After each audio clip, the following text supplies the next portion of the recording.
Hi everyone, I'm Dave Vincent, PCS branch secretary. I'm a lay representative elected by the members and time off from the employer, so I'm not a paid professional union. I've been in the civil services, I've been 16 years old and I'm 50 now, so that's a long time. You can imagine how long I've been there. And I was a person that, like Mark Fisher had said, it's pretty easy once you get up there at conference to be able to get your union to affiliate to Hopi, so you don't need a huge history of the Middle Eastern conflict and all that lot. So as long as you relate it to people and make them feel solidarity with people in the land, you should be able to get it through. So my speech I want to address you all is the kind of arguments to use, and when we're talking not just as trade unionists or the trade unions, but family, friends, everyone's going to be involved, aren't they, if there's another drive to war, and we need to win everybody else. I want to pitch my speech at the kind of things I think we need to say to ordinary people to keep them on board, because we can get lost in all the knowing all the left theory that we have, and you don't need all that for a lot of people at street level. First thing I need to say is about trying to get the public to support war is always supporting our armed forces. So whether they say you're for or against the war, once it starts, well, you must support our boys in the armed forces, and that's used as a way of shutting down any debate because you've been disloyal to our troops. And I would think, from a class point of view, a few things we should say about our boys at the end of the day is what makes them our boys, just the fact that it's a nationalist sentiment, you know, it'd be the British armed forces, instead of playing on nationalism when they're talking about our boys. And of course, anyone in any other country in a conventional war is doing the same thing. But from a democracy point of view, we don't elect the commanders, so how is anything in the army doing anything to do with us, really? We have no say in troop deployment, and neither do the troops for that matter. I'm sure they'd have plenty to say about Afghanistan now.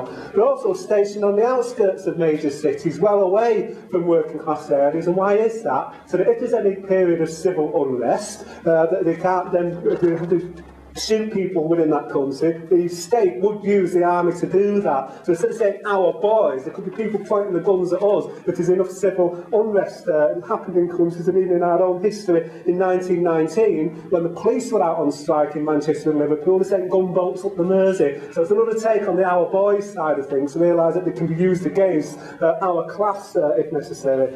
Troops have often been used as strike breakers within disputes. They're all ready to be lined up, and they were, I understand, ready to be used. In a minor strike, if the police hadn't been able to keep them down, then the army could have been used there. So the ruling class is very careful about bringing the army into civilian issues, but they will do at the end of the day. So I want to mention that point you won't often see in the media. And the politicians, the hypocrisy about politicians talking about our boys is breathtaking. They don't send any of their own kids in that district. I don't think any of the MPs that voted for the wars in Parliament have got anybody serving over there. It's only working class kids that have been sent into battle there, not their own. And then at the cenotaph, I mean, that's absolute sick-making hypocrisy when they wear the poppies and they're bowing their heads in respect for the sacrifices made, yet they're sending our troops to war there. And Blair and Brown, and we should shout this from the rooftops, have still not visited a single family of any of the troops that have been killed in war. So they can send them into battle, they can bow their heads and get everyone in guilt trip while wearing poppies and say how terrible it is, and we must never forget the sacrifice. They haven't got the decency to meet any of the families, because they can't explain to the families why the troops over in Afghanistan and why they're dying over there. So that's something that I think we can do. Most ordinary people understand that. So we could turn around the slogan of saying support our boys by saying, yeah, by bringing them home. And I think that would have a resonance with a lot of ordinary people on that. The second thing I think you make with ordinary people, to link the point time and time again, is the cost of war is astronomical, isn't it, on that? And when you watch BBC One's Question Time with David Dimbleby, time and time again you'll get people from the audience saying, well, we'll be able to afford to spend more money on health, education, if it, well, turn it the way around. We can, I mean, they are now saying we can bail out the banks, but the argument was we can afford a war in Iraq, but we can't afford it. So that's still a popular argument. If it comes up to then having a war in Iran, it's the same thing. We can always afford war, can't we? No country has ever said we can't afford it, so we're not having it this time. We can always find the money for war, and that comes out of ordinary people's taxes. And again, that's relaying it to ordinary people. So you're paying for this. Did you get any say on that one? And on the democracy bit, about that it's a war to introduce democracy in Iraq, what? From a government that ignored 2 million British people on the streets on the 15th of February, and all the MPs knowing that and still voting for war is supposed to elect any other country about about democracy. And I think most people, all that 2 million, will remember that. So whenever they talk about legitimising war being for democracy, we should point out that we need some in this country on that. And we can never vote on war either. There's never a referendum. Might have a fixed referendum on Europe and any safe issue, but there's never ever been a referendum of people on war, is there? And that's an argument you can have with people in an office, whether they're for or against it. Did you actually vote for this? You didn't get a chance, did you? But you haven't to pay for that.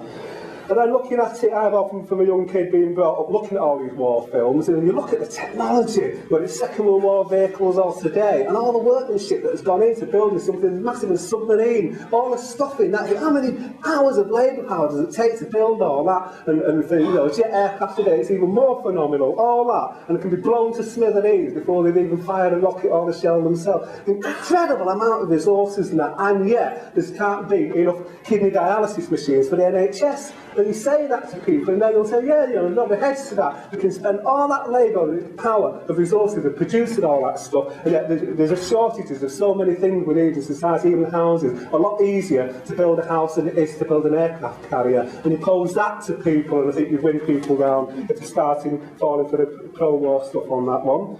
That's a point on that. Well, that's really classic, isn't it? They always find some noble, virtuous reason to be involved in war. They never state the real reason about war, which is about extending markets, controlling your markets and all that lot. It's always about the other side of really bad people, and we're the virtuous people. So then we've got to fight to beat these evil people, and yet, as soon as the conflict is over, it's normal trading relations again. And anybody that survived that, either leg blown off or whatever, feeling bitter, is told to let bygones be bygones. We're carrying on trading, so really capitalism makes a lot out of war, and it carries on normal relationships afterwards, and that's something we need to say. I think when people, you know, soldiers are being sacrificed here, what are ordinary people getting out of that? To come on to the union aspect now, about why it is important that we should get unions on board, or try to, is when you think about it, unions could actually stop the war if they were mobilising up, and, you know, to one side about the bureaucrats, you know, who try to serve that, to try to stop that happening. The thing about unions is that workers make the munitions at the end of the day, so they couldn't have a war if unions managed to get all the workers. They have tried it in the past, they did not make the munitions. Other workers, unionised workers, deliver them to the battlefield. So again, they couldn't prosecute a war once they fired a few bullets. There's no more left being delivered. We can stop them there. It's workers that have to repair the damaged vehicles and put them back into action again. Again, it's unionised workers that are doing that. And it's unionised workers that write pro-war articles or whatever for the newspapers, so winning them over, but saying, I'm not writing this pro-war rubbish. You know, there's a hell of a lot of union influence there that we could bring to bear on unions.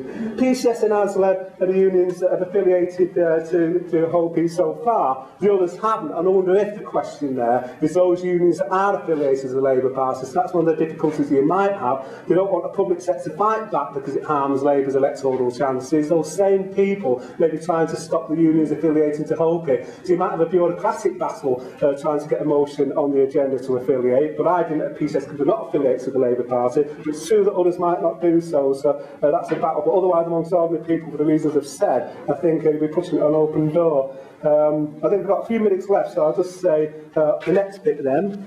It's about what to stop the war coalitions have achieved, but all the problems that it has now, and the wrong direction that some people may think that it's gone on, and that we're trying to get it revitalised again, I mentioned earlier. At the end of the day, they did manage to show, in the whole of history, the biggest demonstration we've ever seen against war before it even started. That was absolutely historic, that was. And all those millions of people, not just on the demonstration, but that were supporting it from home as well, haven't forgotten about all that. They're still all against war, so we can still get all, I've already had a 2 million demonstration again, we have to see about that. But all those people that are against war then and against that are going to be the same people that will be against it in Iran on that. And so therefore, we started way ahead of where the Stop the War coalition has to do. So that's the reason to be fantastically optimistic about HOPE on that. There's loads of people in this country, the majority are against war. It did bring Blair down in the end. He would have been toppled but for people voting for him in Parliament, but he himself was about to resign had he lost in Parliament. We only had that debate because of people mobilising on the streets, thanks to Stop the War coalition. If that's the direction I think Hope should be going in, as well as getting popular involvement on that. Most people do want the troops out of Iraq and Afghanistan. You know, survey after survey shows that we've won that argument. So again, it should be easier to do it on the Iran side of things. People now against ID cards and against the 42-day detention for suspected terrorists and so on. And most people do not demonise ordinary Muslims. That's another fantastic achievement of the Stop the War Coalition, bringing people together there in unity.